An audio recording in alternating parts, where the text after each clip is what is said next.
We've all seen it played for laughs in old movies, cartoons, or TV. The company president who just can't resist his young female secretary and starts chasing her around and around his office desk.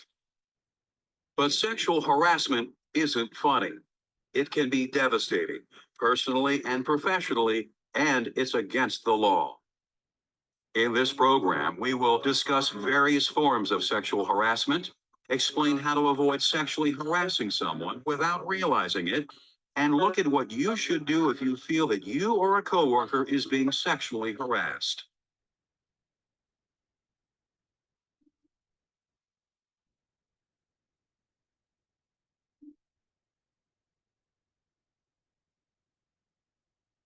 There are many definitions of sexual harassment, but in the workplace, it is considered a form of discrimination in employment that was outlawed by the Civil Rights Act of 1964. It includes unwelcome sexual advances, requests for sexual favors, and other verbal or physical conduct of a sexual nature that the victim finds unwanted or threatening. Blatant sexual acts such as sexual assaults, touching a coworker with sexual intent, or requiring them to engage in a sexual act in order to keep their job or advance their career clearly qualify as sexual harassment whenever they occur. Less blatant types of sexual behavior usually have to occur repeatedly to be regarded as harassment and can include talking about sex, making offensive remarks about a person's sexual orientation, gender identification, or gender expression, commenting on a coworker's physical appearance, looking at someone in an inappropriate way, displaying sexually suggestive pictures or objects, writing sexually explicit graffiti, and making obscene gestures. The effects of sexual harassment can be emotionally devastating. Even subtle abuse can tear down a victim's self esteem over time. They may feel afraid that no one will believe or understand what's being done to them, powerless to do anything about it, and even somehow responsible for what is occurring. In fact, harassers often rely on their victims being afraid to object to the abuse or to report it to management. But ignoring these incidents or trying to laugh them off may actually encourage further harassment. So both the victim and any coworkers who witness sexual harassment have an obligation to speak up when someone's speech or behavior offends them. It's also important for both targets and witnesses of sexual harassment to report the behavior to management or your company's human resource department, no matter who the harasser is. Shutting down offensive behavior in the workplace is everyone's responsibility.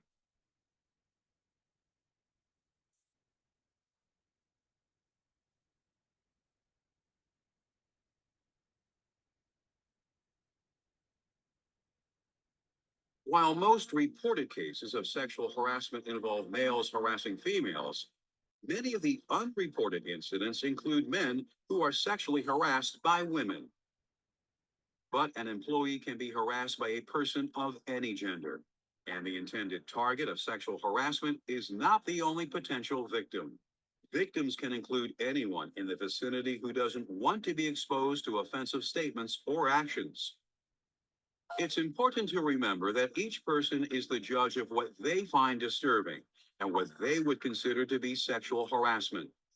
So it's possible to harass a coworker unintentionally because you're simply unaware that your actions or comments are offensive to them. For instance, a friendly waitress may not be offended when a salesman flirts with her in a restaurant, but when he acts the same way with a secretary in his workplace, she could feel that he is sexually harassing her. The difference isn't in what the salesman does. It's in the fact that the waitress at the restaurant feels the flirting is harmless, while the secretary in the office does not.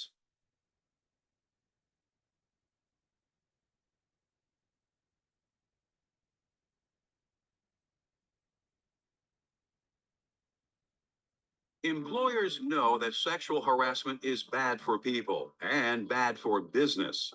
So most companies create a written sexual harassment policy to make it clear just what types of behavior, language, and dress are appropriate in their workplace. It's important for you to know your company's policy and follow it. You can usually find it in your employee handbook. One thing the policy may do is discourage or even forbid employees from dating or having romantic relationships with their coworkers. This helps ensure that people cannot be coerced into a relationship against their will, because it's not always easy to tell when this is happening. No one should ever have to endure unwanted sexual advances because they're afraid of losing their job, not getting pay raises, not being promoted, or face some type of disciplinary action. You can help prevent harassment in your workplace by not acting in ways that other people might feel are offensive.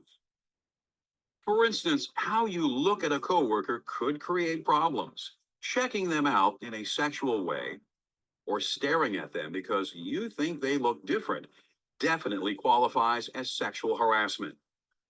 And while placing your hand on a coworker's shoulder to get their attention might seem innocent enough to you, they may not see it that way. So the best policy is to avoid any unnecessary physical contact with other employees.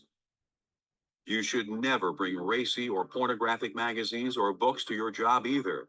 And don't put up any provocative posters or pictures in your work area, because there is no truly private space in a workplace.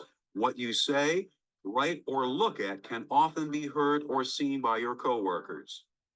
Also remember that the conversations that you have, the websites that you visit, and the emails that you send are never truly confidential. Think about what you do and say ahead of time. That way you can avoid offending or harassing anyone, even inadvertently.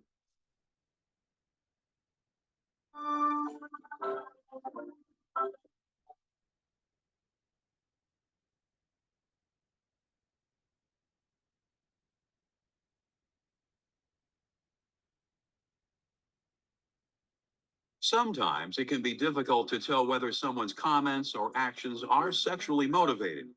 But if a coworker's behavior offends you, you should call them on it. If you're the victim, tell them that they've crossed your line and that what they did is unwelcome.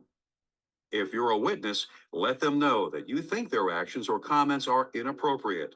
This is called bystander intervention. You shouldn't accuse a coworker of sexual harassment right off the bat unless you're sure that's what the person intended. Usually, when you let them know you don't like what they did, they'll change their behavior and no further action will be necessary. But it's still a good idea to create a written record of any incident just in case. Make a note of the date and time that it occurred, who was involved, and the names of anyone else who might have seen it. Describe what happened and what was said and done, and why it felt sexually harassing to you, or why you think it was harassing to your coworker. Because if you're not satisfied that the person's behavior was really innocent, or if another incident occurs, your next step should be to report what happened to management or your company's human resource department. And a written record will provide a factual foundation for your report.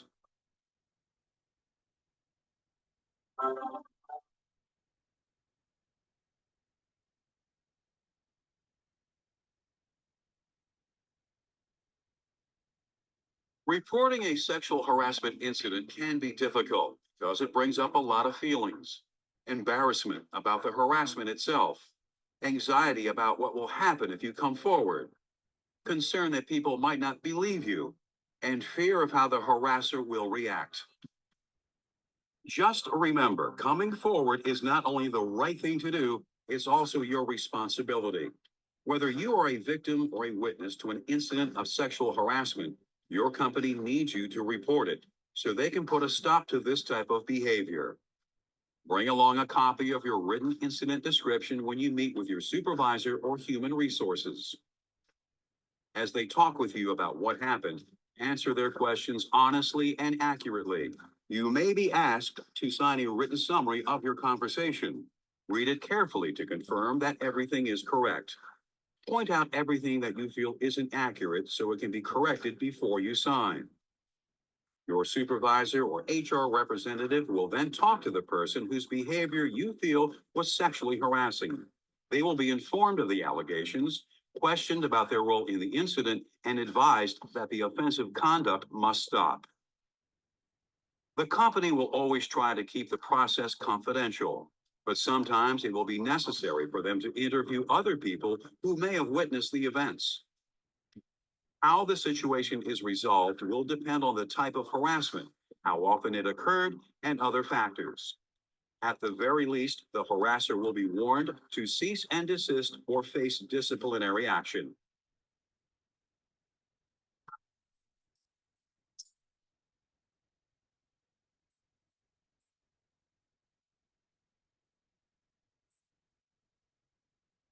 As we've seen, sexual harassment is no joke and it shouldn't be ignored because bringing it into the open is the best way to stop this type of behavior and prevent it from happening again.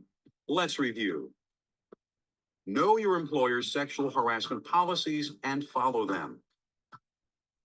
To help keep your workplace harassment free, think about what you say and do, and take care not to behave in ways that could offend your coworkers.